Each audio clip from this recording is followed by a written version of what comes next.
Partons à présent au Royaume-Uni où une vidéo datant du mois de décembre provoque une vive polémique.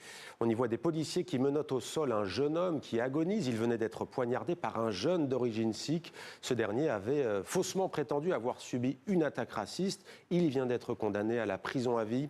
Keir Starmer dit avoir eu la nausée en voyant ces images, mais le gouvernement britannique accuse aussi l'extrême droite d'instrumentaliser ce drame survenu à Southampton. Le récit de Grégory Fontana.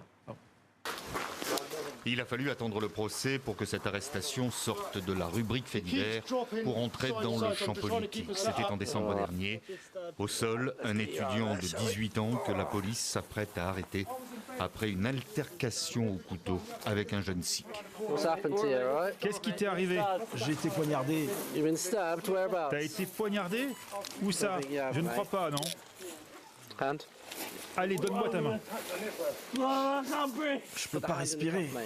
Seulement, ce n'est pas l'agresseur qui est arrêté, mais bien la victime. Elle vient de recevoir plusieurs coups de couteau.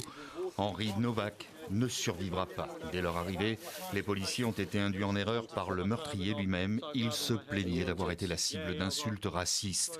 L'émotion remonte jusqu'à la tête du gouvernement. J'ai vu les images. Elles sont déchirantes. Et je dois dire qu'en tant que père d'un garçon de 17 ans, j'ai eu la nausée en les regardant. Des images rendues publiques à l'occasion du procès du meurtrier, condamné lundi à la prison à vie, et qui font réagir en premier l'extrême droite qui a le vent en poupe au Royaume-Uni.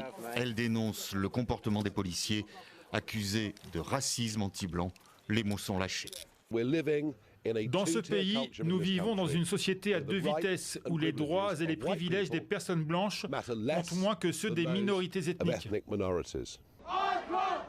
Il n'en fallait pas moins pour réunir devant le commissariat de Southampton plus d'1 millier de manifestants guidés par l'un des principaux représentants de la droite identitaire en Europe.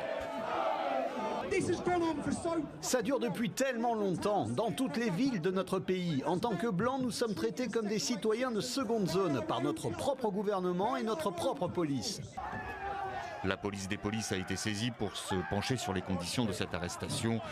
Quant au père de la victime, il dénonce un traitement inhumain et dégradant. Il réclame une enquête courageuse, transparente et complète.